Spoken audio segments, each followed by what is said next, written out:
are Locked On Eagles, your daily Philadelphia Eagles podcast. Part of the Locked On Podcast Network, your team every day.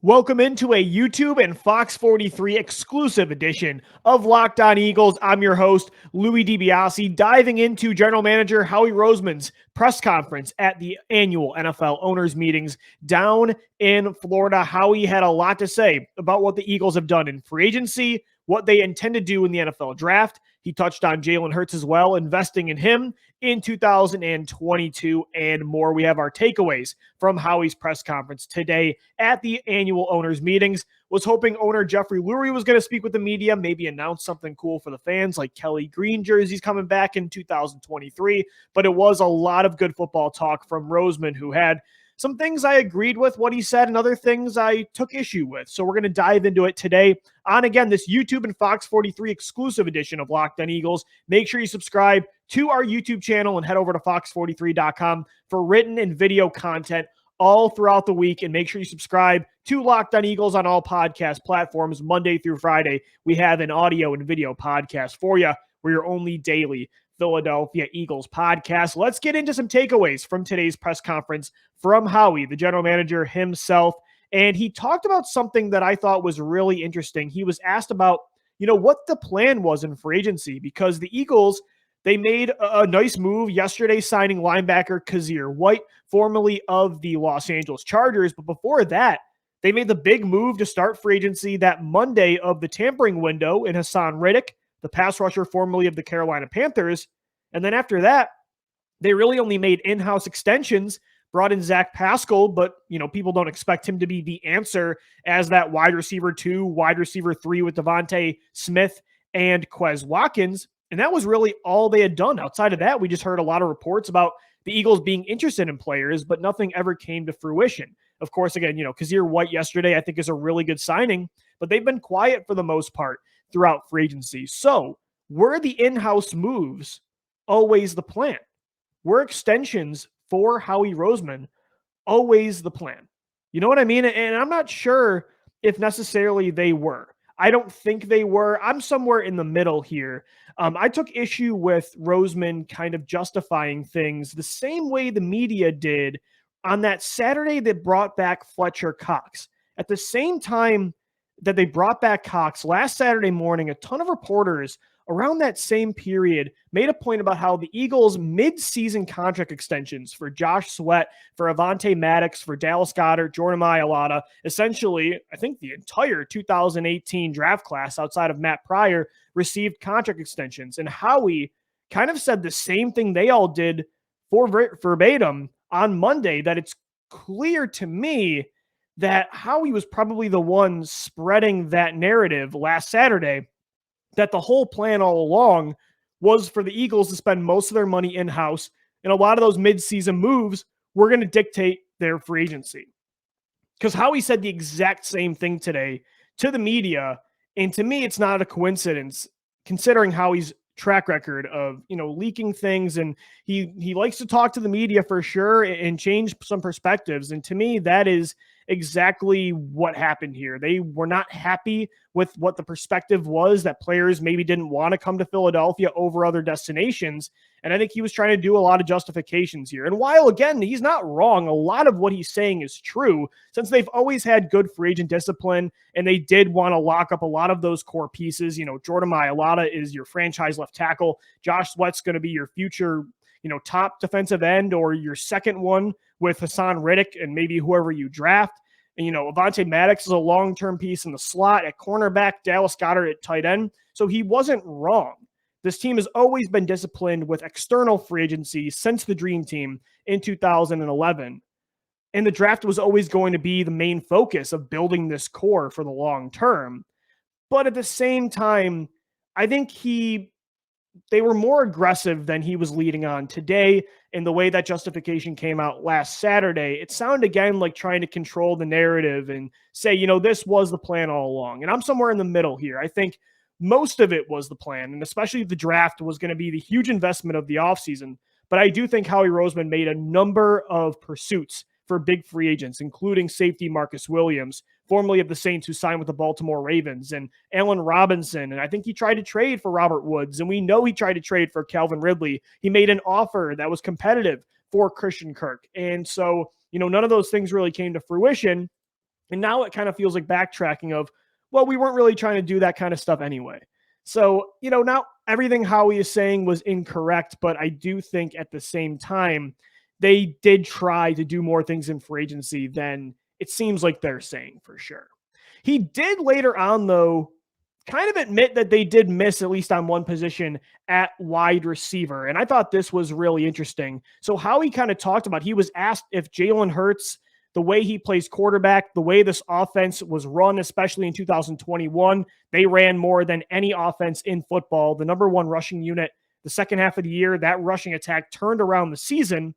But when it comes to pursuing guys like Allen Robinson, like Christian Kirk, like Robert Woods, and trying to go for, even if they were in on Tyreek Hill before he eventually did go to the Miami Dolphins, although the report was they weren't, any receiver that was available this year, it seemed like the Eagles were keeping a close eye on. And it felt like every time it was the Eagles were in on Allen Robinson, he chose to go to the Los Angeles Rams. And so people were wondering, I was wondering the same thing. Is it because maybe there's just better destinations? Certainly part of it, but how much of it has to do with you're going to go play for the number one rushing offense with a quarterback that might already be done developing as a passer, or maybe doesn't have much more room to grow? And I think that was certainly part of it. Howie Roseman kind of pushed back on that. He did admit, to me, it sounded like he was admitting they were interested in free agent receivers and exploring trade options as well for Ridley and Robert Woods. But the point that it was because of Jalen Hurts and the way the offense is structured that these guys chose to go elsewhere, he pushed back on that notion and more said that wide receivers, it's more about all of the targets they already have in-house. Devontae Smith, Dallas Goedert, Quez Watkins, those are the three main names that he brought up, saying they're going to be target eaters. That's what he said, is that, Devontae Smith only had 118 targets last year. Howie said in Nick Sirianni's offense, he expects wide receiver one to have normally 150 per year. So when you have that, when you have a top tight end, Dallas Goedert, who finally doesn't have Zach Ertz for an entire year, another year of growth for Quez Watkins, who they're really high on, receivers in the open market are not going to choose to come in and potentially be your third or fourth target. I actually, again, middle ground here. I do agree with Howie to a certain extent. But to say that they didn't want to come because of the offense that is being run right now and because of the quarterback, I think that is totally justified to say that that was a huge part of it. And not that it was just Devontae Smith, Dallas Goedert, and Quez Watkins were all in-house. I think it's a combination of both. I think you don't want to be a third or fourth target, but especially in an offense where the targets are fewer and far between than any other club in the NFL. A team that runs it more than anybody, and a lot of that is a direct result of the quarterback that they have. So I think there is some truth there that lies within what Howie said, but at the same time, there is more to it than just the way he tried to spin it, for sure. But again, there are some parts of his, statements today that I really did believe and I did agree with. One thing I love that he was talking about was kind of the, not necessarily being all in on the draft to build the Eagles core, but, talking about how he didn't want to create a logjam through free agency for the prospects that he takes with those top picks. The Eagles have right now the 15th overall pick, 16, 19, and the 51st overall pick in the second round. So it wasn't just that, free agents said no to the Eagles for why they only made a few moves. It's also because the draft was always going to be where they built this core. And I love hearing Roseman say that when you have the amount of high picks they do, that you don't want to block those prospects from playing. You don't want to create what he said was red shirt after red shirt after red shirt.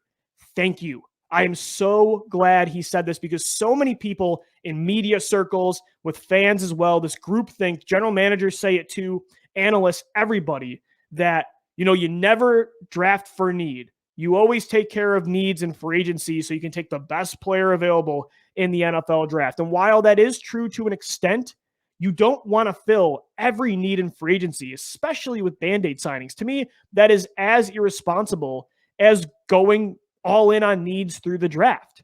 You shouldn't ever force a need in the NFL draft. If you have a receiver that you really need, but he's 10 spots below a linebacker or a pass rusher or an offensive lineman, yeah, you don't reach and take that kind of player. Like a Marcus Smith back in 2014. You don't do that kind of strategy. Like that's not the mindset. But at the same time, you shouldn't do that in free agency either. Like I think that's, again, as irresponsible to throw a giant contract out there to a position of need because you don't know what's going to happen in the draft. Sometimes that can be just as worse, especially if the prospect pool in the draft that year at that position is deeper, more talented than the free agent pool. And by the way, it's cheaper. Like everybody says, don't waste draft picks on needs and don't force it because of how valuable draft picks are.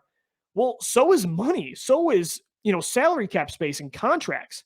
I would rather, if I have a need, I hope I hit it through the draft compared to free agency, because then I've got that need taken care of on a cheap 4, sometimes 5-year contract, depending on if he's a first round pick or not, with 5th-year options. So again, you never force a need in the draft, but you don't do it through free agency either. I think you do draft for need in the NFL draft. You don't reach, but normally it's best player available based on the needs you have, both short-term and long-term. And then there's way more to it than that as well. I just hate when people have this black and white perspective of best player available. No, it's best player available based on the needs you have in short-term and long-term. Then you weigh the options of positions. What positions mean more. If we have a need on the offensive line compared to linebacker, offensive line a lot of time will take precedent, even if there's a linebacker higher on your board. And then the depth of the class too. Like if there's more linebackers deep and there's not as many linemen, we're more prone to take a lineman. There's just way more to it than this whole BPA philosophy that everybody just throws out there all the time. And quite frankly, I think it's lazy, and most NFL teams don't do it that way. Most teams don't reach for needs either. But again, the theme of this video is there's a middle ground with this kind of stuff, because people say all the time, like, free agency shouldn't impact your draft. If you signed, if you traded for Devontae Parker, that shouldn't impact if the Eagles take a wide receiver or not.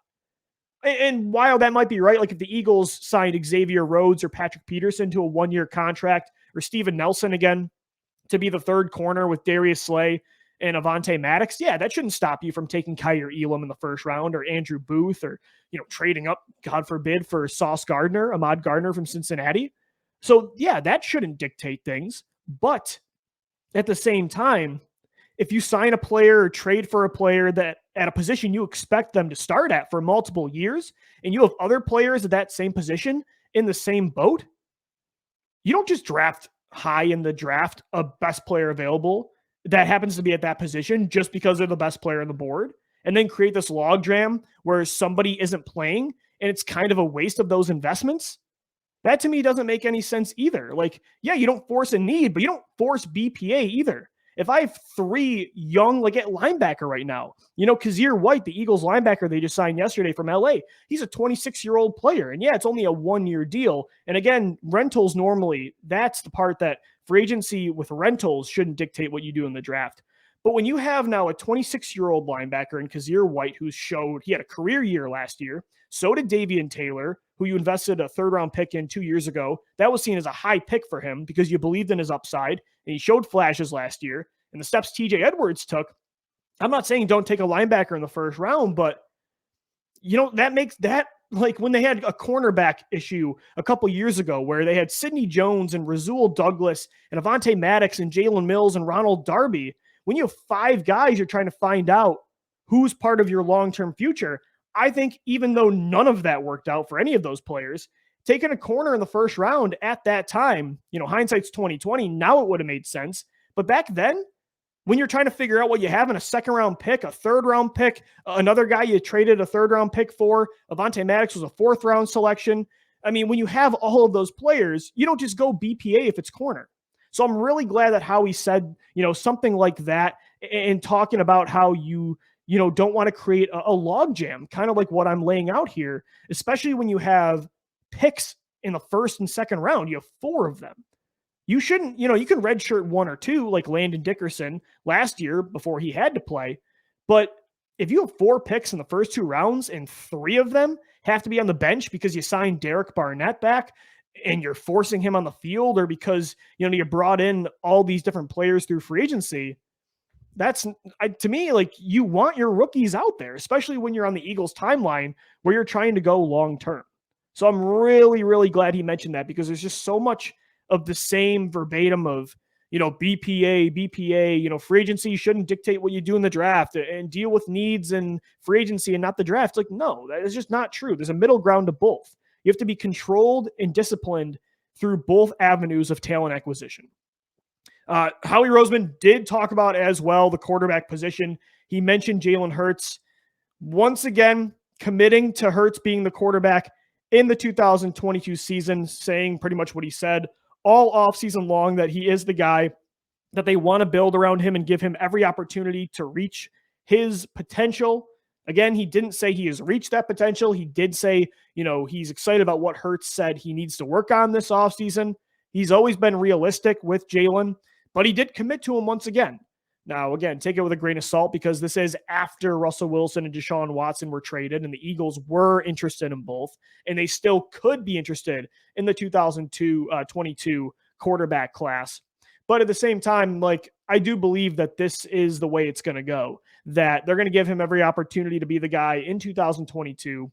And again, by the way he's talking, probably use all these draft picks and then maybe even trade down this year and collect a 2023 pick, so you can reassess this question next year. Is like, okay, Hurts, we've had 2 full years now. Did he take a big enough step to keep him? Or do we need to look at the 2023 quarterback class? Although I'd still consider guys like Desmond Ridder, maybe even Matt Corral this year, I think when you add on this strategy that they are probably hinting at of Hurts in 2023, building around him this year, not to mention the fact that I think Malik Willis, who's maybe the only guy worth taking this year, or especially moving up for, is likely to go second overall to the Detroit Lions. I think it makes sense. And Kenny Pickett's probably going top 7 as well, the quarterback from Pittsburgh. I think that it's a realistic, point of view that Jalen Hurts, what he's saying about Jalen is probably the truth now. And again, always take what Howie says with a grain of salt. For sure, actions speak louder than words. And some of his actions so far have been trying to get quarterbacks to replace Jalen. But now I don't know if he sees anybody as a clear upgrade that would be available. So I do think you're going to expect Jalen to be under center at the start of the 2022 season. One more takeaway from Howie Roseman's press conference today down in Florida for the NFL owners meetings.